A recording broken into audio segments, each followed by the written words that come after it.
Qué bueno que ellos tengan ese deseo, mi hermano, de ir a la escuelita para aprender del Señor, para seguir conociendo a nuestro Señor. De hecho, estos días, hoy precisamente y el domingo, ellos estarán estudiando verdades que nosotros estaremos estudiando aquí también, acerca de la cruz, acerca de lo que significa ese sacrificio. Así que oremos por nuestros niños también para que conozcan estas verdades de nuestro Señor Jesucristo. Escuchar la palabra a través de los cánticos. A través de estos cánticos que nos recuerdan el sacrificio de Jesús, estos cánticos que nos recuerdan la cruz. No tiene que ser Viernes Santo, usted lo sabe, para nosotros considerar la cruz. Es algo que debemos hacer diario. Hay un autor, C.J. Mahaney, que dice que debemos vivir una vida crucéntrica. O sea, una vida centrada en la cruz. Todo el tiempo recordando lo que ocurrió allí en la cruz del Calvario. Voy a hacer una prueba. Sí, dos, sí.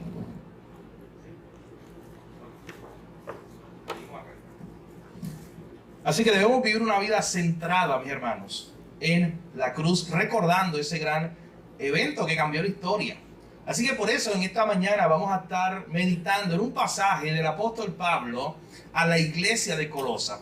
Así que yo le invito a que me acompañe al libro de Colosenses, capítulo 1, y veamos juntos los versículos 9 al 14.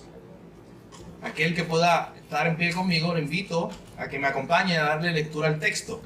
Colosenses capítulo 1, versículos 9 al 14.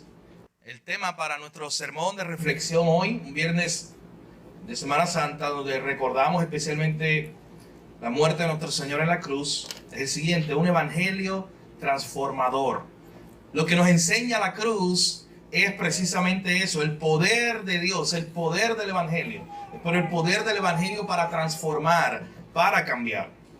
Así que dice la palabra del Señor en Colosenses capítulo 1, versículos 9 en adelante, de la siguiente manera: por lo cual también nosotros, desde el día que lo oímos, no cesamos de orar por vosotros y de pedir que seáis llenos del conocimiento de su voluntad en toda sabiduría e inteligencia espiritual, para que andéis como es digno del Señor, agradándole en todo, llevando fruto en toda buena obra y creciendo en el conocimiento de Dios, fortalecidos con todo poder conforme a la potencia de su gloria, para toda paciencia y longanimidad. Escuche bien lo que dice ahora el verso 12 en adelante: con gozo dando gracias al Padre, que nos hizo aptos para participar de la herencia de los santos en luz, el cual nos ha librado de la potestad de las tinieblas y nos ha trasladado al reino de su amado Hijo, en quien tenemos redención por su sangre, el perdón de pecados. Padre, gracias, Señor, en esta mañana por tu iglesia. Gracias porque una vez más nos permite durante esta semana detenernos a recordar la cruz, detenernos a considerar cómo ese evento cambió la historia, cómo Jesús allí no era un malhechor más, no era una persona más allí que estaba muriendo en la cruz. Era el Hijo de Dios entregando su vida en lugar nuestro. Ayúdanos a nunca olvidar, Señor, ese gran sacrificio y lo que tiene que ver con nuestra vida todos los días. Esa cruz no es un evento que simplemente ocurrió hace 2000 años y lo recordamos como un evento del pasado. Señor, la cruz todavía nos muestra el poder tuyo para salvar a pecadores. Te pedimos que en esta mañana podamos considerar estas verdades de tu palabra por medio de tu Espíritu Santo. Te lo pedimos en el nombre de Jesús. Amén. Hermano, piensa por un momento cuánto valor tiene tu firma. ¿Cuánto vale tu autógrafo? Quizás el tuyo y el mío no tienen el mismo valor que la firma de un gobernante, de un rey, que la firma de un deportista famoso, que la firma del primer presidente de los Estados Unidos, George Washington. Usted sabe que hay un documento que se vendió en $9.8 millones, porque es la copia de la Constitución personal de George Washington firmada por él. Así que imagínense eso, y se vendió hace unos años por 9.8 millones de dólares.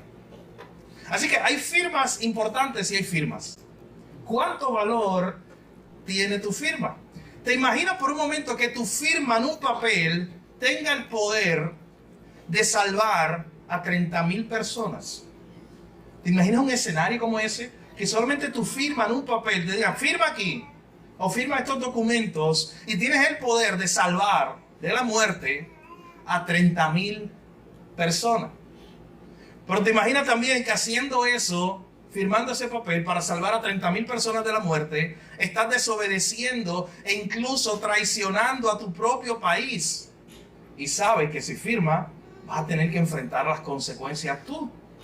Vas a salvar a 30,000 personas, pero tú vas a ser desterrado, vas a ser humillado. Posiblemente te espera la cárcel o la muerte misma. Es un dilema moral. ¿Qué tú harías en ese caso? Usted sabe que esto no es un ejercicio hipotético, porque este fue el caso real de un diplomático en plena Segunda Guerra Mundial, un hombre llamado Arístides de Sousa Mendes. Este hombre, Arístides de Sousa, era el diplomático, el cónsul de Portugal en una ciudad de Francia. Y a él le tocó vivir este momento, 1940, el verano difícil en la historia de 1940, cuando Hitler acercaba todo su ejército hacia Francia. Mi hermano, ocurría lo inimaginable. Hay una foto muy famosa de la Torre Eiffel y el ejército de Adolfo Hitler ya al frente de la Torre Eiffel. Habían dominado Francia. Usted sabe que Francia cayó bajo el régimen nazi. Eso era inimaginable, pero ocurrió en 1940. Todo el mundo tenía miedo diciendo, si Francia cayó, Hitler va a dominar el mundo. Así que había una pequeña ciudad llamada Burdeos, en Francia, donde este hombre, Arístides, era el cónsul de Portugal, era el diplomático. En su poder, con su firma, él tenía en sus manos la libertad de miles y miles de judíos y otros grupos étnicos que estaban tratando de salir de Francia antes de que llegara Hitler, porque sabían lo que les esperaba. Ya Hitler había metido en los campos de concentración a miles y millones de judíos. Así que ya ellos sabían que si llegaba allí los nazis, iban a acabar con todos los judíos. Los judíos estaban buscando una escapatoria. Y algunos de ellos pensaron, oye, podemos escapar hacia Portugal. El problema es que Portugal en ese momento, como país, el jefe de Estado, estaba en un estado neutro, más allá que acá. Y no quería permitir que ningún judío entrara a su país. Entonces tenemos la figura de este hombre, Arístides de Sousa. Se encuentra en un dilema moral. ¿Qué hago? Tengo miles y miles de judíos que dependen de mi firma para yo darles un pasaporte y que ellos puedan salir y ser libres y vivir, porque si se quedan aquí, lo que les espera es la muerte. Usted sabe que dice la historia en su biografía que él estuvo toda una noche muy desesperado, en una crisis nerviosa. Él no sabía qué hacer. Hasta que por fin al otro día sacó su pluma, su lápiz, su bolígrafo, hizo una fila, llamó a todo el mundo y le dijo, todo el que quiera un pasaporte, venga. Te imaginas la fila, miles de personas, porque se le estaba ofreciendo libertad. Él estaba haciendo eso en contra de su propio país, era traición, y él lo sabía. Pero por ese medio, ¿sabes qué? Salvó a 30,000 personas. Hombres, mujeres y niños. ¿Usted escucha bien? 30,000 personas salvó ese hombre, porque firmó un papel. Llegó un momento donde él tenía un bolígrafo y todo el que le traía un pasaporte, él se lo firmaba. Y de momento el gobierno de Portugal se encontró con un caos. ¿Cómo que 30,000 personas de momento están llegando y tienen la firma del representante de Portugal y eso sin permiso? Así que rápido llamaron a este hombre, Arístides. Lo llaman a Portugal. Y cuando lo llaman a Portugal, él sabía que le esperaba la cárcel, la muerte o la ruina. ¿Tú sabes qué? Rápido lo despojaron de su cargo.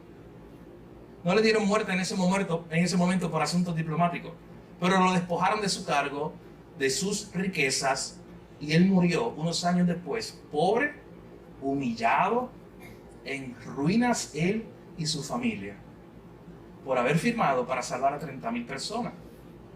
No fue hasta el 2020, estamos en el 2024, eso fue los otros días. No fue hasta el 2020 que el gobierno de Portugal, ¿sabe qué hizo? Revisó el caso y dijo, este hombre es un héroe. Y le pusieron a un lugar histórico, o a un lugar allí en Portugal, le pusieron el nombre de él. Para tratar de reivindicar su historia. Pero ¿te imaginas por un momento esto? Porque hoy vamos a hablar o recordar el rescate que hizo uno en la cruz hace 2000 años. Un rescate más grande del que estamos hablando en esta hora. El traslado de una ciudad a otra que no solamente salvó a 30,000 personas, sino que salvó y ha salvado a millones de personas a través de la historia y que hoy sigue salvando. En la Segunda Guerra Mundial hay muchas historias de esos famosos rescates cuando alguien que tenía el poder para hacerlo salvaba cientos, miles de personas. Pocas historias son como las de este hombre, porque en sus manos tuvo 30,000 personas para salvar y lo hizo en ese momento, aunque pagó las consecuencias. Pero en esta mañana queremos recordar un rescate aún más grande que este. Y es el rescate que hizo Cristo en la cruz. La carta de Pablo a los Colosenses, mis hermanos, la escribe el apóstol Pablo más o menos en el año 60 después de Cristo. O sea, póngase a pensar, habían pasado 30 años desde que Jesús había muerto, había resucitado y había ascendido a los cielos. Y Pablo escribe esa carta mientras se encontraba preso en la ciudad de Roma. Pablo no había fundado la iglesia de Colosa. Probablemente la había fundado un hombre que se llamaba Epafras. Y es probable que la iglesia de Colosa se reuniera en la casa de otro hombre que usted conoce que se llamaba Filemón. Hay una carta en la Biblia a su nombre también. Así que esta iglesia era una iglesia muy amada por Pablo, pero era una iglesia que vivía en esta región de Turquía donde habían muchas religiones autóctonas. Le llamaban religiones de misterio, donde se creía en la realidad de ángeles y seres espirituales que andaban alrededor de la gente todo el tiempo, y tú tenías que hacer cosas para ser librado. Tú tenías que hacer ritos, sacrificios, para poder ser librado de todos esos seres celestiales que estaban alrededor. Unos eran buenos, otros eran malos. Allí se funda una iglesia, y esa iglesia comienza a dar fruto. Hermano, la iglesia de Colosas, no sabemos mucho de ella porque esa iglesia, poco después de que Pablo le escribe la carta, hubo un terremoto y la ciudad completa de Colosas se derrumbó. Y usted sabe que hasta hoy los arqueólogos no la han desenterrado. Un día de esto, quizás de aquí a unos años, usted escuchará las noticias que un arqueólogo fue y redescubrió la ciudad de Colosas. Eso sería magnífico. Y que incluso vean dónde estaba la iglesia de Pablo. Pero eso no ha ocurrido hoy. Así que esa ciudad quedó destruida totalmente y nunca más se volvió a reconstruir. Pero Pablo tenía un mensaje para esta iglesia. Y el mensaje de Pablo a la iglesia de Colosas era la superioridad de Cristo. La supremacía de Jesús por encima de todas las cosas. Ese era el mensaje que quería Pablo dejarle saber a estos hermanos allá en Colosas. El que Cristo era suficiente para salvar. Él era un salvador suficiente. Así que mis hermanos, allí a Colosas había llegado el evangelio. ¿Y sabes qué? No solamente había llegado el evangelio, había comenzado a dar fruto. ¿Cómo sabemos eso? Acompáñenme ahí a los versos 3 en adelante. Miren lo que estaba pasando allí en Colosas. Pablo comienza esta carta diciendo que él siempre ora por ellos. Y que él da gracias a Dios Padre de nuestro Señor Jesucristo porque él ha escuchado algo. Miren lo que él había escuchado y por qué Pablo estaba agradecido de esta iglesia. Verso 4. Porque él había oído la fe de estos hermanos, el amor de estos hermanos, a causa de la esperanza que ellos tenían en los cielos, de la cual ya habéis oído por la palabra verdadera del evangelio. Verso 6. Esa palabra que ha llegado hasta vosotros, así como a todo el mundo, y que lleva fruto y que crece también entre ustedes, desde el día que lo oísteis y conocisteis la gracia de Dios en verdad. Así que Pablo comienza esta carta agradeciendo a Dios porque él ha escuchado que la iglesia allí en Colosa estaba creciendo. Estaba dando fruto el evangelio.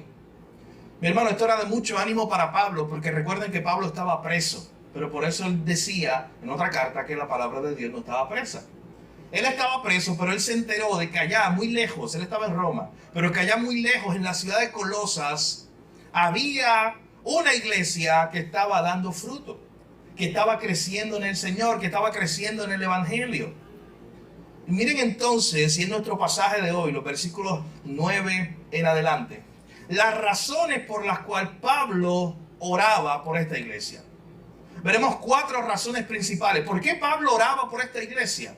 Y haremos énfasis en la última oración, porque tiene que ver con nuestro tema de hoy, con lo que ocurrió en la cruz. Así que Pablo comienza a orar por esta amada iglesia. Miren el verso 9. Por lo cual también nosotros, desde el día que escuchamos eso, desde el día que escuchamos que Dios está haciendo algo allí, que el Evangelio está dando fruto, no cesamos de orar por ustedes. Y en primer lugar, miren por lo que ora Pablo. No hemos cesado de orar para que ustedes sean llenos del conocimiento de la voluntad de Dios en toda sabiduría e inteligencia espiritual. Pero bueno, Pablo sabía que para que los hermanos conocieran, entendieran la verdad de la cruz, ellos necesitaban la sabiduría de Dios. Pablo sabía que para que los hermanos pudieran entender lo que pasó en la cruz, ellos necesitaban que Dios mismo les iluminara. Mi hermano, la cruz y lo que ocurrió allí no es algo que usted simplemente puede entender intelectualmente. Usted sabe que hace poco yo veía un video de una persona que se dedica a ir por las calles a evangelizar, a hacer apologética, defensa de la fe también. Y él tenía una sola pregunta. Él iba a supermercados, iba al mercado, a la plaza, a diferentes lugares. Y él le preguntaba a la gente, oye, buenas tardes, buenas noches, ¿tú crees en Jesús? Solamente esa era la pregunta. Wow, y en el video se ven la respuesta de la gente. La mayoría de la gente, ¿sabes qué decía? Eso era en los Estados Unidos. La mayoría de la gente decía, sigue tu camino. Le decían así a él. Otra palabra, no quiero hablar contigo. Ni te voy a decir si creo en Jesús o no, no me importa Jesús. Sigue tu camino. Otros lo miraban enojado. La mayoría de la gente le decía públicamente que no. Uno de ellos, en el video, le dijo, sí. En forma de burla, le dijo, sí, yo creo en él. Él fue una persona, pero ya está muerto. Así que intelectualmente tú puedes tener un conocimiento y hay gente allá afuera que tú vas luego de esta reunión de iglesia y le preguntas, oye, ¿tú crees en Jesús? ¿Tú sabes algo de la cruz? ¿Sabes qué conmemoramos hoy? Y dice, sí, alguien que murió hace 2000 años atrás, llamado Jesús. Y probablemente tengas un entendimiento solo intelectual de lo que fue la cruz. Sí, un hombre que murió, lo mataron allí. Hermano, pero ¿sabes qué? Para entender lo que ocurrió allí, para entender el sacrificio, para entender que allí había una gran sustitución, el justo por los injustos, para entender que allí se estaba pagando el precio por el pecado tuyo y mío, para eso necesitamos la sabiduría espiritual que solamente viene de Dios. Y por eso el apóstol Pablo en primer lugar comienza orando por esta amada iglesia diciéndole, yo oro para que ustedes sean llenos del conocimiento de la voluntad de Dios en toda sabiduría e inteligencia espiritual. Qué bonito es saber, qué hermoso saber que esta iglesia en Colosas tenía a alguien orando a miles de kilómetros, a cientos de kilómetros allá en Roma. Alguien orando para que cuando ellos consideraran la cruz, Dios le diera sabiduría para poder entender que la cruz no fue un evento cualquiera. Que allí en la cruz estaba pasando algo que transformó la historia. Así que en primer lugar, eso es lo que Pablo quiere orar por estos hermanos, para que ellos sean capaces de entender. También Pablo se los dice a los efesios. Él también dice que él ora para que los efesios sean capaces de entender el amor de Dios, la anchura. ¿Se acuerdan de ese pasaje? Lo ancho, lo grande del amor de Dios. Así que Pablo está haciendo lo mismo con la iglesia en Colosas. Él dice, yo oro para que ustedes sean capaces de entender la cruz. Pero hermano, ¿sabes que mi propia oración por ti debe ser tu oración por mí también y por cada hermano? Orar para que todos seamos capaces de comprender lo que ocurrió en la cruz. No simplemente, mi hermano, pasarla por alto todos los días de nuestra vida y los Viernes Santos. No solamente tenerla colgando allí en algún lugar del edificio, o un sticker en tu carro, o cerca de ti, sino que verdaderamente entiendas. Es una oración que tú puedas hacer por ti mismo. Señor, dame la sabiduría para yo poder entender verdaderamente lo que significa la cruz. Y que yo no vaya a mi casa hoy simplemente un día más y esté todo el día escuchando. Yo no sé si mis vecinos están escuchando esto, no sé cuál es la probabilidad, pero esta mañana mientras yo estaba en la casa, muy alto el volumen estaba uno de los canales locales de aquí de Puerto Rico, y ya tenían películas de la cruz, películas de la escena de la cruz, donde Cristo iba a ser, era las 8 de la mañana, y usted sabe que eso es todo el día hoy. Entonces la gente que va a estar viendo eso hoy, tenemos que hacerle la pregunta que una vez Felipe le hizo al etíope eunuco. Oye, ¿tú entiendes? ¿Entiendes verdaderamente lo que significa esa escena? ¿Entiendes lo que estaba pasando allí? Yo oro para que Dios te dé sabiduría, para que te dé conocimiento y tú puedas entender eso. Esa no fue una muerte más, no fue una muerte cualquiera. La cruz fue el evento que marcó la historia. Había un predicador británico del siglo XIX que decía, tú abres la Biblia y es como si la cruz resaltara así como lo más importante, lo más alto. Es el pico. Es el momento donde Dios estaba haciendo algo, mi hermano, que había prometido que iba a hacer desde Génesis. Dios estaba allí salvando a pecadores. Y tú sabes lo más impresionante, que Él no envió un ángel para que nos salvara, que Él no envió a otro para que nos salvara. Hermano, que Dios mismo se hizo hombre, vino, habitó entre nosotros, vivió una vida perfecta y fue a la cruz y Él dijo, yo lo voy a salvar. ¿No le impresiona eso? Que Él mismo venga a salvarnos. Así que Pablo quiere, mis hermanos, que tú y yo nunca veamos la cruz y nos acostumbremos a ella. Que siempre entendamos que hay una realidad espiritual más grande de lo que nosotros entendemos. Y por eso Pablo ora por esta iglesia y dice, Señor, yo oro por ellos para que ellos sean capaces de entender las maravillas de la cruz. Para que ellos puedan entender y ser llenos del conocimiento tuyo, Señor. Así que en primer lugar, Pablo ora para que sean llenos del conocimiento de Dios. Segundo, verso 10. Pablo ora por estos hermanos para que ellos aprendan a andar, a caminar como es digno del Señor. Miren lo que dice el verso 10. Para que andéis como es digno del Señor, agradándole en todo, llevando fruto en toda buena obra y creciendo en el conocimiento de Dios. Pablo como que le resume cuál es la manera de nosotros andar como es digno del Señor, vivir vidas que glorifiquen a Dios. Hay un resumen, agradándole a Dios en todo, buscando lo que agrada a Dios, llevando fruto en nuestra vida, en todo lo que hagamos y creciendo siempre en el conocimiento de Dios. Entonces son como tres características que Pablo le quiere dejar a esta iglesia. Y Pablo le está diciendo, yo oro para que ustedes conozcan y por medio de ese conocimiento vivan. Ustedes notan el orden. O sea, Pablo no les está mandando a que ellos vivan de una manera, en el verso 10, a que ellos anden de una manera si antes no han conocido. Eso se parece a conocer, amar, servir. Es la idea de que tenemos que primero que conocer a Dios, conocer su palabra para luego amarlo y para luego poder servir, para luego poder andar en el camino correcto, para luego agradarle en todo, para luego llevar fruto y para luego crecer, seguir creciendo en el conocimiento de Dios. Así que noten que estas son las oraciones de Pablo por esta iglesia. En primer lugar, para que crezcan en el conocimiento de Dios, de la voluntad de Dios.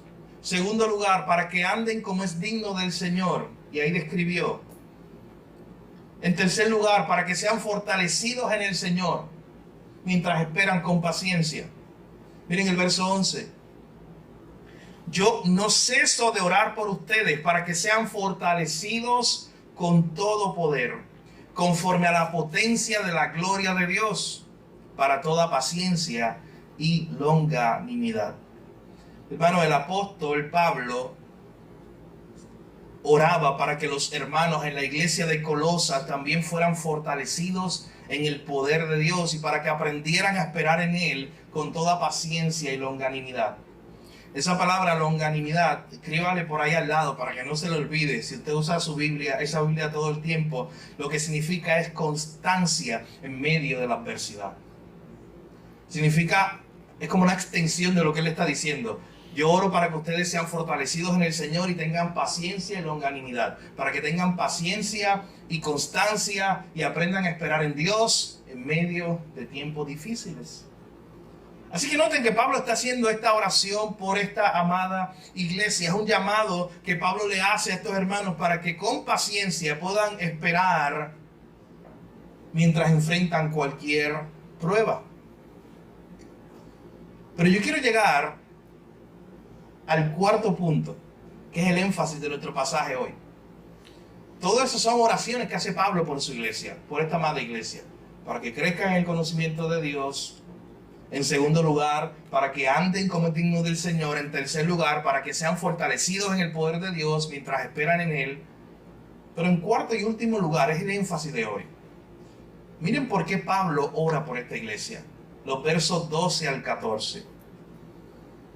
Con gozo, dando gracias al Padre, que nos hizo aptos para participar de la herencia de los santos en luz, el cual nos ha librado de la potestad de las tinieblas y nos ha trasladado al reino de su amado Hijo, en quien tenemos redención por su sangre, el perdón de pecados. O sea, Pablo está orando por estos hermanos, ora por diferentes cosas, pero al final ora para que con gozo estos hermanos le agradezcan a Dios por la cruz. Le agradezcan a Dios por lo que pasó en la cruz, para que ellos se gocen en eso y sean agradecidos con Dios por su gran obra de salvación en Cristo. Noten que Pablo ora para que estos hermanos pudieran estar gozosos y agradecidos al Padre por haberlos alcanzado con una salvación tan gloriosa. Y miren luego los versículos 12 al 14, cómo Pablo describe esa salvación por la cual debemos estar agradecidos. Hoy, que es un buen día para recordar, como todos los días, el sacrificio de Cristo. Miren estas 4 razones que se nos dan ahí para usted y yo estar agradecidos en esta mañana por el sacrificio de Jesús. Número 1, porque nos hizo aptos para participar de la herencia de los santos. Lo dice ahí el versículo 12. Mi hermano, usted ve la palabra que dice ahí, ese es el énfasis de hoy. Hay 2 términos que vamos a enfatizar en esta mañana. Nos hizo aptos para participar de una herencia. ¿Usted sabe cuál es la imagen aquí?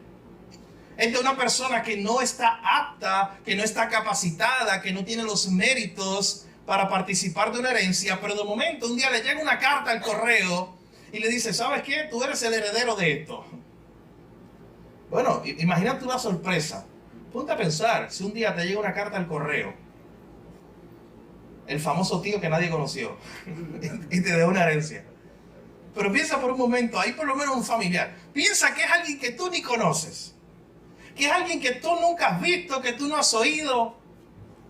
Bueno, tenga cuidado, no caiga en los correos electrónicos. Yo no sé si eso pasa todavía, pero a mí me han llegado tantos correos electrónicos de que hay alguien en Ghana, en África. Allá en Ghana, en África. En Senegal. O en un país que yo ni había escuchado.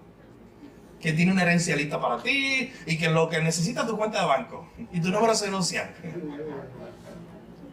Pero imagínate que este caso hipotético sea real. Sea real, que de verdad te llegue una carta a tu casa de un desconocido. Tú nunca sabes quién es, tú no tienes ningún lazo con él. Y esa persona te haya dejado una gran herencia. ¿Te gozarías tú con eso? Pero tendrías preguntas. Y las preguntas que tendrías es, oye, pero yo no merezco esto. Yo no soy digno de esto. Yo no soy apto de esto. Yo no tengo ningún lazo familiar de sentimiento con esta persona. Es que yo ni lo conozco. Pero sin embargo puedo disfrutar de su herencia porque es mía. Imagínate que vas al abogado y el abogado te dice, mira, esto es de verdad, el documento es real. Dame la cuenta de banco y vamos a depositarlo. Es real. Y tú te quedas con esa idea en tu mente, pero es que, ¿por qué yo? ¿Quién soy yo? Entonces tú empiezas a disfrutar algo que no era tuyo, que no te lo merecía, que no te correspondía a ti, que tú no eras apto para eso y ni siquiera lo estabas esperando. Hermano, esa es la realidad que Pablo quiere que estos hermanos comiencen a entender. Y le dice, para que ustedes lloren, para que ustedes con gozo sean agradecidos al Padre, porque Él los hizo aptos para que ustedes recibieran y participaran de la herencia de los santos en luz. Ustedes no merecían esa herencia de los santos. Cuando vamos a la carta de Pedro a la iglesia, él desde el capítulo 1 en primera de Pedro, él hace un análisis de la herencia que tiene el cristiano. Y dice que esa herencia es inmarcesible, incorruptible, incontaminada. Está guardada en los cielos, donde nadie la puede tocar. Una herencia segura. Así que te imaginas eso. Pablo quiere que estos hermanos consideren, mi hermano, que usted hoy y yo nos detengamos y digamos por un momento, oye, pero es que yo no soy apto. Yo no estaba capacitado, yo no estaba preparado para esta bondad de Dios. Yo no merecía esta bondad de Dios, ese sacrificio que hizo Cristo en la cruz. Pero en primer lugar, eso quiere el apóstol Pablo que la iglesia considere, que Él nos hizo aptos para participar de la herencia de los santos. ¿Usted quiere saber algo más de la iglesia de Colosa? Esa es la iglesia, escuche bien, menos importante de todo el Nuevo Testamento. Filipo era una ciudad importante, los filipenses. Tesalónica era una ciudad importante. Éfeso era como el centro de toda esa región de Turquía. Roma ni se diga. Era el centro del imperio. Así que usted ve los nombres, las iglesias pequeñas que se fueron fundando en el Nuevo Testamento, a las cuales Pablo les escribió una carta. Colosas era la más insignificante. Era una ciudad que no tenía mucha importancia. ¿Usted sabe por qué? Porque esta ciudad, cuando usted la ve en el mapa, estaba al lado de la Odisea. ¿Se acuerdan de la ciudad de la Odisea en el libro de Apocalipsis? Esa ciudad era bien importante. Así que Colosas estaba al ladito ahí, una ciudad pequeña que nadie le hacía caso. Pero Pablo le está recordando a estos hermanos una ciudad que no era muy significativa en el Imperio Romano. Le está diciendo, ustedes tienen una herencia, fueron hechos aptos para obtener esta herencia en Cristo Jesús. Eso era, mi hermano, para que ellos se gozaran y estuvieran agradecidos toda su vida por esa herencia que se les había dado. Miren el versículo 13, la próxima razón por la cual Pablo está diciéndole a estos hermanos que Él ora para que ellos se gocen y agradezcan a Dios. No solamente porque hemos sido aptos para obtener una herencia que no merecíamos. En segundo lugar, ve al verso 13, el cual nos ha librado de la potestad de las tinieblas. Mi hermano, yo le decía ahorita que la iglesia de Colosas estaba en una ciudad muy religiosa, donde ellos creían en los poderes de la luz, los poderes de seres de la luz y seres de tinieblas, donde ellos creían en ángeles, donde ellos creían que tú tenías que adorar ángeles incluso, allá en Colosas, que tú tenías que adorar a algunos seres celestiales para que te ayudaran en esta guerra espiritual.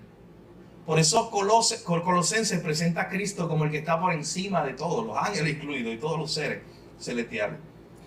Pero de momento Pablo le dice a estos hermanos que Cristo nos ha librado de la potestad de las tinieblas. Así que eran buenas noticias para esta gente en Colosas que alguien le dijera, sabes que no tienes que estar ahí matando animales y sacrificios y yendo al templo pagano para ser guardado de estos poderes celestiales que hay por ahí. Hay alguien que hizo una obra para que tú fueras librado de la potestad de las tinieblas. Hermano, y miren esa palabra, potestad. ¿Sabe qué significa eso? Es el que tiene el poder. El que se supone que tenga los derechos sobre ti. Tú pertenecías a este mundo caído, con una naturaleza caída.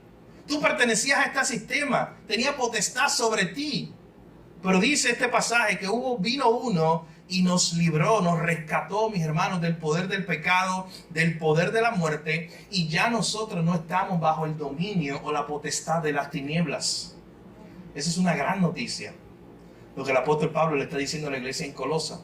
Ya no estamos bajo la potestad o el poder de las tinieblas porque alguien nos hizo libre. En otras palabras, aprendan a vivir como libres. Ya ustedes no son esclavos. Cristo los ha libertado.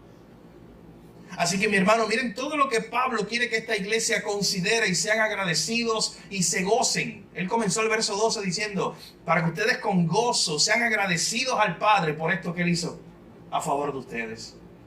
Él los hizo aptos para una herencia que ustedes no merecían. Él los libró de la potestad de las tinieblas. Número 3, ahí mismo en el versículo 13, la segunda parte. Él nos ha trasladado al reino de su amado Hijo. Qué impresionante esto, mi hermano. Y aquí la palabra clave es esa idea de trasladado. Noten que les decía que hay unas palabras importantes en el sermón de hoy. Del verso 12 es apto, nos hizo aptos cuando tú no eras apto para una herencia. Del versículo 13 nos ha librado de la potestad. Él nos libró. Nosotros estamos esclavos y Él nos hizo libre. Y en la segunda parte del verso 13 nos ha trasladado. Nos ha movido de un lugar a otro. Nos ha puesto en un lugar que no nos correspondía por naturaleza. Oh, mi hermano, qué impresionante es esta verdad bíblica que nos dice que no solamente Jesús nos libró de las tinieblas y nos dejó en un estado neutro para que ahora nosotros hagamos lo que queramos. ¿Usted sabe lo que Él hizo? Es una misión de rescate. Él fue a Egipto, nos sacó de Egipto, de la esclavitud, y no nos dejó ahí vagando en el desierto. ¿Sabes qué hizo? Directamente un traslado. Nos trasladó a la tierra prometida directamente. O sea, nos llevó a vivir para Él y con Él. Y nos dio una seguridad. Así que noten esta imagen, nos ha trasladado al reino de su amado Hijo. Mi hermano, no se olvide que la salvación es un acto de rescate. Tú y yo, sin merecerlos, hemos sido trasladados del reino de las tinieblas al reino del Señor. Tú y yo hemos sido trasladados de la ciudad de la destrucción, este mundo, a la ciudad celestial. Por eso yo decía hoy, comenzando con nuestra ilustración, que esta misión de rescate, de la que hace Cristo, es más grande que la que hizo ese hombre. Aunque es algo impresionante lo que hizo ese hombre, que yo les contaba ahorita, Arístides. Trasladando a 30,000 personas de Francia hacia Portugal, los trasladó para darles vida y que no encontraran la muerte. ¿Cuánto más, mis hermanos, nosotros no consideraremos con gozo y agradecimiento este traslado? Tú te despiertas con beneficios un día, tú te despiertas con cuidados, tú te despiertas con un pastor, con un rey sobre ti. Tú fuiste trasladado del reino de la destrucción, del pecado, al reino de Jesús. ¿Y sabes qué, mi hermano? Esa misión de rescate fue por gracia. Esa misión de rescate, tú no pagaste un boleto para estar ahí, una entrada para entrar a ese reino de los cielos. Tú fuiste llevado allí por pura gracia de Dios. Así que el apóstol Pablo, noten conmigo el argumento. Él ora por estos hermanos para que ellos crezcan en el conocimiento de Dios, para que ellos aprendan a andar en el camino de Dios, para que ellos dependan del poder de Dios y para que ellos con gozo y agradecimiento siempre estén conscientes que el Padre, Dios, ha hecho posible en Cristo todas estas cosas. Nos ha hecho aptos, nos ha librado, nos ha trasladado al reino de su amado Hijo. Miren el verso 14.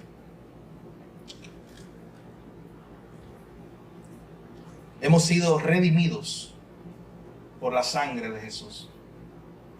Dice el verso 14, en quien tenemos redención por su sangre. Así que no solamente, mire, mi hermano, estos son todos los beneficios que Pablo está resumiendo aquí que tenemos en Cristo.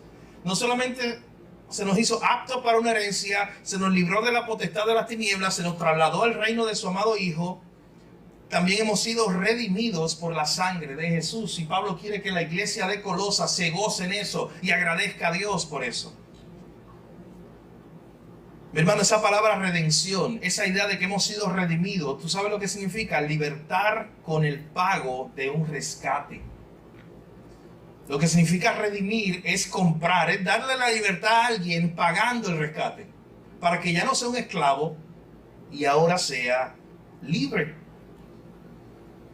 Usted sabe que en el Antiguo Testamento este término, esta idea de ser redimidos por la sangre está por todas partes desde el sistema levítico de Moisés. Usted lo recuerda leyendo en el Antiguo Testamento toda esta idea de que necesitamos a un cordero, a un sacrificio para que sea nuestro sustituto. A través de la sangre de ese cordero, nosotros ser librados. Y en el Antiguo Testamento, mi hermano, lo que tenemos son referencias que siempre están apuntando a Jesús. De hecho, hay un autor que dice que en el Antiguo Testamento hay más de 100 tipos de Cristo. O sea, cosas que están apuntando siempre a Jesús. ¿Usted quiere nombrar alguna o pensar en alguna?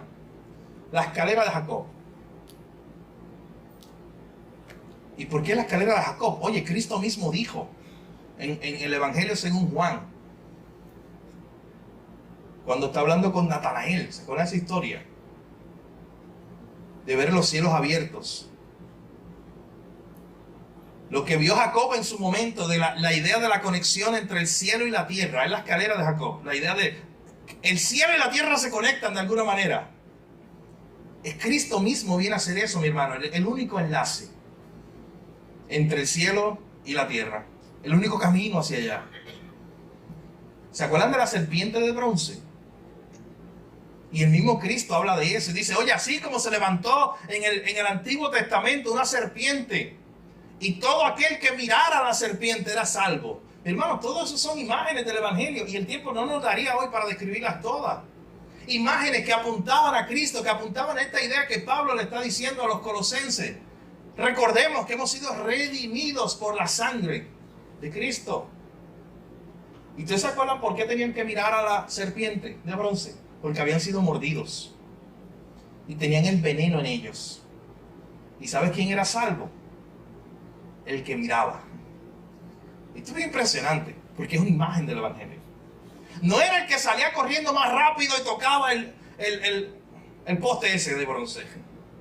No era el que pagaba para estar lo más cerca posible del poste de bronce para apreciarlo y salvarse. No, mi hermano, siempre fue por gracia, por fe. El que miraba era salvo y era sano de su enfermedad. Y Cristo está diciendo, así es necesario que el Hijo del Hombre sea levantado y todo aquel que mira a Él también sea salvo. Y así usted verá, mi hermano, tantas y tantas referencias. ¿Usted quiere saber cuáles son mis favoritas? De este lenguaje del Antiguo Testamento que Pablo está usando aquí de redimidos por la sangre. Esos sistemas de los sacrificios. El día de la expiación había un cordero. Una vez al año, el sumo sacerdote de Israel ponía la mano sobre ese animal como en representación de que todos los pecados del pueblo iban a caer sobre ese animal. Y ese animal era muerto en sustitución. La sangre de ese animal era el sustituto del sacrificio. Eso está en el libro de Levíticos. Pero ¿sabes qué? Tenían otro animal también. Y ese otro animal, ¿sabes qué hacían con él? El sacerdote lo enviaba al desierto como señal de que ese animal se está llevando los pecados, de que está sacando los pecados del pueblo. Todo eso eran imágenes, mi hermano, del Evangelio, del Cordero perfecto, el Cordero de Dios que quita el pecado del mundo, Cristo. Pero ahora sí, ¿usted sabe cuáles son tal vez 3 de mis imágenes favoritas de todas esas escenas del Antiguo Testamento? Porque tienen que ver con lo mismo. Miren, piense por un momento en el arca de Noé. La ira de Dios iba a caer sobre la tierra. Había un solo lugar seguro en el cual la gente iba a ser salvo. El que estaba afuera perecía y moría. El que estaba adentro, cuando Dios cerraba la puerta, ese era el único que era salvo. Hermano, para nosotros, Cristo es el que representa esa seguridad, ese único lugar seguro. Y usted sabe que esa imagen se repite en toda la Biblia. Un lugar seguro donde solamente aquí vas a tener salvación. Si estás fuera, lo que tienes es la ira de Dios. Si estás aquí en este lugar, obtienes salvación. Ocurrió en el arca de Noé. ¿Tú sabes dónde más ocurrió? En la Pascua. ¿Se acuerdan de esa escena de la Pascua? ¿Se acuerdan cuando después de las plagas de Egipto, la última era que venía el ángel de la muerte y iba a matar a todos los primogénitos? La muerte, la ira de Dios iba a estar rondeando el área y solamente iba a ser librados ¿quiénes? Los que estuvieran dentro, los que estuvieran cubiertos en un lugar que tuviera la sangre del cordero allí en la puerta. Para que cuando pasara la ira de Dios no cayera dentro de ese lugar porque ya había caído sobre un sustituto. Y esa sangre identificaba eso. ¿Tú sabes qué? Hay muchas más historias así, mi hermano. ¿Se acuerdan de Rahab? ¿Se acuerdan del famoso cordón rojo? No sé si se acuerdan de esa historia. Josué tiene que enviar unos espías a Jericó. Y hay una mujer que lo recibe en Jericó, una mujer pagana. Pero esta mujer tiene la bendición de recibir la salvación del Señor. Y a ella se le dice, oye, mira, cuelga por la ventana este hilo rojo. Y cuando nosotros vengamos a atacar la ciudad de Jericó, vamos a destruir todo, excepto este lugar. O sea, en otras palabras, si tú, y de hecho le dice, invita a tu familia. Si tú y los tuyos están dentro de ese lugar que está identificado, solamente en ese lugar hay salvación. Fuera de ese lugar lo que van a experimentar es la ira de Dios y la muerte. Hermanos, son imágenes tras imágenes que nos dicen lo mismo. Y cuando tú vas a la realidad del Nuevo Testamento, te encuentras con una hermosa imagen que se nos dice que Cristo es ese lugar seguro, donde tú estás refugiado. Y si tú estás ahí, es el único lugar que hay salvación. Y la ira de Dios no cae sobre ti porque cae sobre Él. Si tú estás fuera de Cristo, lo que recibes es la ira de Dios. No recibes perdón, no recibes salvación. Porque Cristo fue el sustituto, porque su sangre fue derramada en nuestro lugar, allí en la cruz del Calvario. Y por eso Pablo le está diciendo a estos hermanos aquí, en quien tenemos redención por su sangre. Así como todos esos corderos del Antiguo Testamento eran sustitutos que señalaban a Cristo. Allí Jesús murió como el cordero perfecto, derramó su sangre para que tú obtuvieras salvación y vida eterna. Y Pablo quiere que estos hermanos, mis hermanos, consideraran, se gozaran en el Señor, agradecieran a Dios por esta gran verdad. Y para terminar hoy, miren la última parte del verso 14.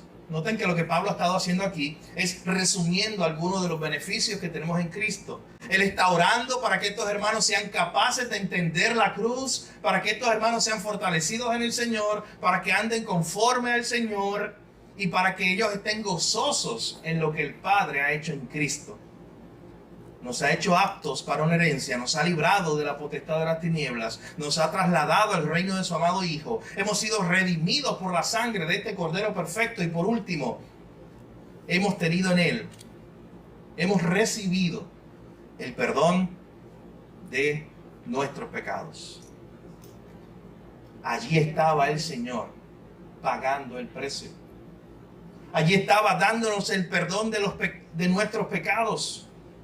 ¿Usted sabe por qué? Porque Él estaba tomando tus pecados y los míos y estaba muriendo allí como si fueran de Él. ¿Es impresionante eso, mi hermano? Él no tenía pecado, pero sin embargo por nosotros fue hecho pecado, dice 2 Corintios 5:21. Por nosotros recibió el castigo. Él murió allí como si estuviera pagando el precio tuyo y mío. De hecho, si tú pasas la página aquí mismo en el libro de Colosenses y ves Colosenses capítulo 2, miren lo que dice el versículo 13 en adelante. Pablo amplifica esta idea. Dice, y a vosotros que estando muertos en pecados y en la incircuncisión de vuestra carne, os dio vida juntamente con Él, perdonándonos todos los pecados. ¿Y cómo hizo eso de perdonar nuestros pecados? Anuló el acta de los decretos que había contra nosotros, que nos era contraria, la quitó del medio y la clavó en la cruz. Hermano, míralo ahí, siempre me encanta, cada vez que hablo de este texto, mirar ahí y recordarlo, porque es una imagen. Usted ve ese título ahí arriba, era el título que se le ponía a todos aquellos que morían en una cruz. Y era el título que decía Jesús, era el nombre de Él. ¿Y por qué estaba muriendo Jesús? Y eso que dice INRI, Jesús Nazaret Rex Judío, era la idea, eran palabras en latín que significaba Jesús de Nazaret es el rey de los judíos, porque esa era su acusación, el INRI. A él lo estaban acusando por eso, él estaba muriendo por eso. Así que se ponía el nombre de la persona y sus cargos. Y no sé si usted ha puesto a pensar cómo era esa escena donde estaba Jesús muriendo allí, con su nombre y su título de por qué estaba muriendo. Y a los lados estaban muriendo dos ladrones. Y sabes que no sabemos si ese título era bien largo. Y decía, fulano está aquí muriendo porque era un ladrón, porque era un asesino, porque era un estafador, porque hizo esto, porque hizo lo otro, hizo lo otro, hizo lo otro. Y aquí en este pasaje, ¿sabes qué está diciendo, mi hermano? El verso 14, que Cristo, esa acta que había en contra de nosotros, que nos era contraria, Él la quitó, Él la clavó en la cruz. O sea, la tuya, la que decía tu nombre, con tu lista de pecados, Cristo allí la clavó, mi hermano, y Él murió allí, en tu lugar. Esto es lo que está diciendo Pablo. Como diciendo, ¿sabes qué? Dame el acta de Él, lo que Él merece pagar, porque Él no puede pagarla nunca, ni en esta vida ni en la otra. Y yo voy a morir aquí en representación de Él. Eso fue lo que hizo Cristo en la cruz. Mi hermano, no sabemos cuán larga era la lista de pecados del ladrón ese al lado que se salvó ese día. Pero no importa cuán larga hubiera sido, Cristo allí lo salvó. Porque Cristo allí estaba muriendo, mi hermano, tomando esa acta y también poniéndosela en su lugar. Él no tenía ni un solo pecado por el cual morir, pecado de Él. Pero Él estaba allí muriendo, mi hermano, por tus pecados, para perdonar cada uno de tus pecados. Y ahora todos tus pecados pueden ser perdonados en Cristo. Mi hermano, ¿no le sorprende a usted? Una de las cosas que más me sorprende de leer los relatos de la cruz es cuando Jesús, muriendo casi ya allí en la cruz, hace una oración al Padre y le dice, Padre, perdónalos, porque no saben lo que hacen. Hermano, Jesús ahí hasta el último lugar de su vida, hasta el último aliento, estuvo extendiéndose el perdón. Padre, perdónalos a ellos. Así que tenemos en Cristo perdón. Mi hermano, ¿no es esto causa suficiente para gozarnos y alegrarnos en esta mañana? ¿No es causa suficiente para estar seguros en Él? ¿No es causa suficiente para estar agradecidos y gozosos por Él? Yo quiero terminar volviendo a la ilustración inicial. ¿Cuánto valor tiene una firma? Y piensa por un momento que tienes una deuda muy grande que no puedes pagarla. Y usted sabe que usted mismo se mete en problemas con su firma. Usted lo sabe. De hecho, usted probablemente ha puesto una firma donde no debía y hoy está pagando las consecuencias, aún de deudas. Pero imagínate por un momento que tú tienes una deuda muy grande que tú verdaderamente es imposible que la pagues, no hay forma de pagarla, y alguien aparece allí al lado tuyo en el banco, la misma ilustración de ahorita, un desconocido, y dice, dame el lápiz, dame la pluma, el bolígrafo, yo voy a firmar, yo la voy a pagar. Escuchen, mi hermano, esto no es la idea del codeudor, no es la idea de que mira, esto es un codeudor, porque si acaso yo no puedo pagar, pues tú sabes, te paga él. Y el banco está tranquilo. No es eso. Es alguien que verdaderamente diga, ¿sabes qué? Él no tiene la capacidad de pagar, ni hoy ni nunca. Ni hoy ni de aquí a 10,000 años. Él nunca va a poder pagar esa deuda. Dame acá la cuenta, yo voy a firmar. Porque yo voy a pagar esa deuda.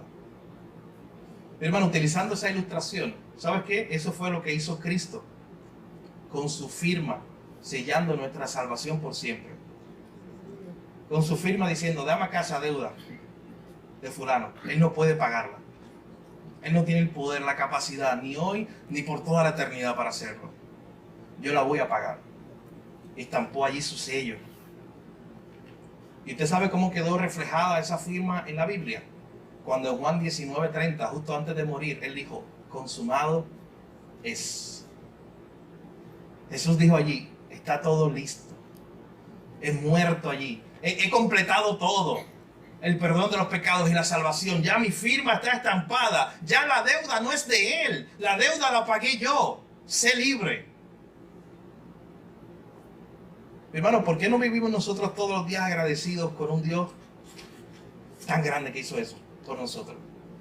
¿Por qué no vivimos una vida de compromiso con un Dios que hizo eso por nosotros? La deuda era impagable, mis hermanos. Y qué bueno que apareció uno que dijo, yo lo hago, porque Él no puede hacerlo. Yo pago el precio. Mi hermano, de eso se trata el Evangelio. De eso se trata la cruz. Pablo oraba para que los hermanos en Colosas pudieran entender esas verdades una y otra vez. Y mi oración hoy, esta mañana también, que nosotros seamos capaces de hoy no tomar simplemente como un día más de recordar la cruz junto a la sociedad que lo hace culturalmente, sino que hoy y todos los días consideremos lo que ocurrió allí en la cruz. Hermano, fuiste hecho apto para una herencia que no era tuya. Fuiste librado de la potestad del enemigo, estabas preso, esclavo. Fuiste trasladado en una misión de rescate al reino de su Hijo. Te redimieron por la sangre de Cristo, te compraron y te perdonaron todos tus pecados. Esa es la maravilla de la cruz. Demos gracias hoy por eso al Señor. Padre, gracias por tu palabra en esta mañana. Gracias por recordarnos, Señor, las maravillas de la cruz. Gracias por tú ponerte en medio. Gracias por tú haber dicho, yo firmo, yo pago la deuda. ¿Por qué Él no puede hacerlo? Señor, era imposible para nosotros pagar esa deuda. Era imposible para nosotros relacionarnos con un Dios santo. No había una escalera hacia el cielo que nosotros mismos pudiéramos hacer. Por eso tú descendiste de los cielos. Por eso tú viniste un día a salvarnos. Oh Señor, que nunca nos olvidemos de este gran sacrificio. Esa herencia no era nuestra. Nosotros no la ganamos, no la compramos. Pero un día nos llegó la noticia de que había una herencia para nosotros. Oh Señor, gracias por habernos hecho aptos para esa herencia. Un día también nos llegó la noticia de que desde hoy ya no somos esclavos, porque hemos sido librados de la potestad de las tinieblas. Oh Señor, gracias te damos en esta mañana por habernos hecho libres. Gracias porque un día éramos esclavos. Un día estábamos atados. Un día mirábamos para todas partes y lo único que veíamos era oscuridad. Pero gracias porque un día, Señor, en una misión de rescate, tú nos trasladaste al reino de tu amado Hijo. Gracias, Señor, porque hoy pertenecemos a ese reino. Ayúdanos a recordar que nunca, Señor, nosotros ganamos eso. Ayúdanos a recordar siempre que no fue por nosotros, sino por ti, que nosotros hoy estamos disfrutando de ser trasladados al reino de tu amado Hijo.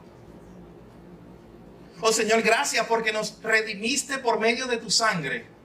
Así como los corderos eran sacrificados en el Antiguo Testamento como sustitutos, así tú fuiste a la cruz a derramar tu sangre en lugar nuestro. Señor, gracias porque en toda la Biblia aparece esta idea de un lugar seguro, el único lugar seguro, el único refugio donde podemos tener salvación y vida eterna. Afuera hay condenación, afuera experimentamos la ira de Dios, pero en Cristo estamos seguros. Gracias hoy, Señor, porque por ti tenemos el perdón de nuestros pecados. Ya hemos sido perdonados y todo por pura gracia. Ayúdanos a vivir de tal forma, Señor, que te honremos a ti. Que vivamos agradecidos toda nuestra vida, recordando lo que ocurrió allí en la cruz del Calvario hace 2000 años atrás. Allí el acta de decretos que era nuestra fue clavada en la cruz. Tú muriste por nosotros. Gracias, Señor, por una salvación tan grande. Que podamos todos los días entenderla mejor, vivir mejor a la luz de ella, Señor. Gracias por tu palabra hoy. En tu nombre oramos. Te lo pedimos todo. Amén. Si en esta mañana tú estás aquí y no estás en Cristo, recuerda hoy que hay un solo lugar seguro. Cristo es como esa arca de Noé. El único lugar que te libra de la ira de Dios, de la destrucción de todo. Cristo es como ese lugar en la Pascua donde si tú estabas allí dentro de esa casa que tenía la señal de la sangre de un cordero, allí tenías salvación. Fuera de allí tenías la ira de Dios. Que nosotros hoy podamos reconocer que fuera de Jesús no hay salvación. Y si tú estás aquí en esta mañana y no has puesto tu fe en Jesús, hoy te invito a poner tu fe en Jesús. Hoy te invito a ir a Él. Hoy te invito ahí donde tú estás, a decir: Señor, tú eres el único refugio seguro. Yo no puedo salvarme. Yo no puedo estar fuera en otro lugar, porque no hay otro lugar en el cual yo me refugie. Solo en ti hay salvación. Y si tú haces esa oración, hoy queremos orar por ti. Hoy queremos acompañarte en este nuevo caminar que tendrás con el Señor. Y yo te invito a que no te vayas de este lugar sin acercarte a la persona que te invitó, a uno de los pastores o líderes, hermanos, y hablar acerca de esa oración que ahí donde estás haciendo.